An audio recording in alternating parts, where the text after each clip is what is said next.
generalization. So when you guys walked in here this morning, okay, this is a question. So when you guys walked in here this morning, did you guys like check the chairs? Like sat on the chair, see if it can take your weight? Like, did you guys do that? No. Yes, you guys are a bunch of rebels, huh? I did. You did? Yes. You checked it?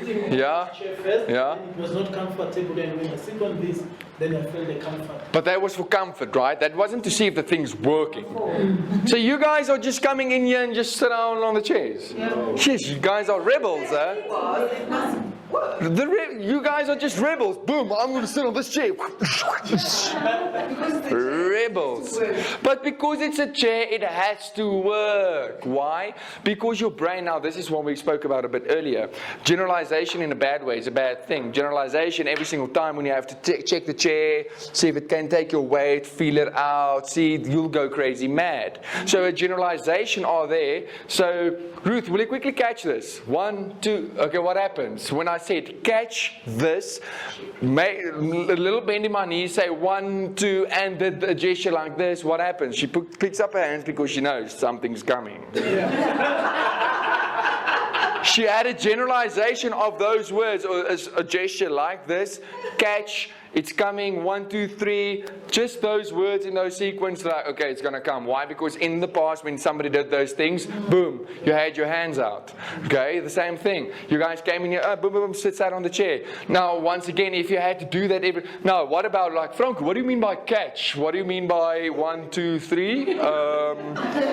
What do you mean by the gesture, bending the knees and taking the right hand back? What do you mean? What are you going to do now? Like, if that was the case, if you had to analyze everything the whole time, you will also go mad. So you need to get these filtering processes to work for you, or at least become aware of them so that you can start to filter information in a more empowering way than in a disempowering way, if that makes sense. So we generalize constantly. Generalizing are there to make shortcuts, like the chair example. Oh, boom, sit down on the chair. Fantastic. But what if sitting down on chairs wasn't a really positive thing? Okay, stupid example, but you had to do something else, or whatever the case might be. Then generalizing in that way is a really bad thing. So generalizations are connections we make to make the world around ourselves a better place so that we can make those shortcuts. You get what I'm saying? So I watched this movie the other day, these 2 guys, soldiers, running away from these mercenaries that wants to kill them. And they get to this minefield and they navigate through the minefield. The one guy goes free, the other guy goes, and he's like, step onto a mine, looks at another guy, looks at his feet, looks at the mine, the guy looks at his feet, like, what am I going to do? And he stands there and he's like, okay, and they start to deliberate what are they going to do. The one guy just decides, okay, you know what, I'm going to go. He starts going for help. He goes out to get help, and he stands there alone. He's like, what am I going to do? And he stands there, he's just like decides, long story short, he just decides, you know what, I'm just going to make a jump for it. And James, as he stands there, looks down at his feet, looks down on the landmine, onto his feet, and he stands there and he just jumps. Turns around, and nothing happens. And he walks to the landmine and he sees that the landmine was actually just a Coke can.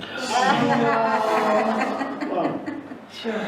On how many Coke cans or how many landmines are you standing on in your life which is actually just Coke cans? How many Coke cans are you generalizing as landmines?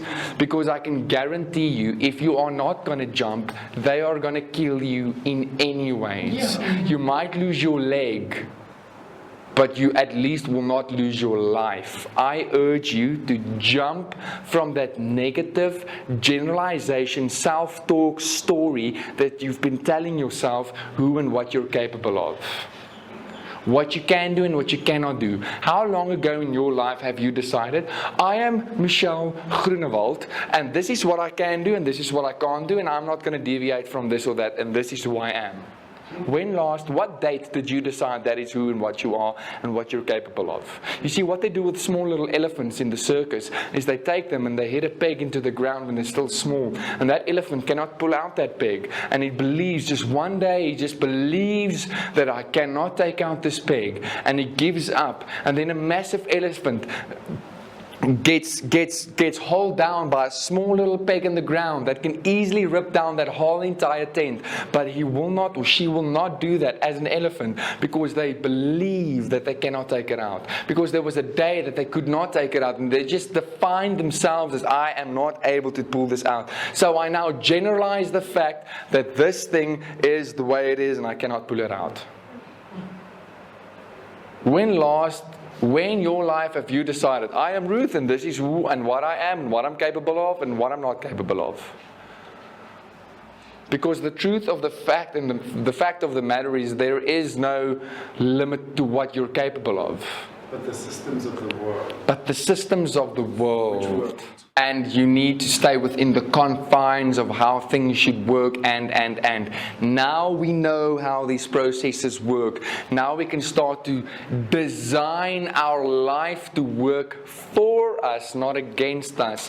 Because if you're now currently standing on what you think is a landmine, that job that you maybe want to quit, that thing that you maybe want to do, I don't know what that might be. Just maybe the decision that you need to make to get yourself into better shape. I don't know what that might be for you, but I urge you to jump, because if you're not going to jump, they're going to kill you in any ways. You might lose a leg, but 99.999% of the times you will not lose your leg.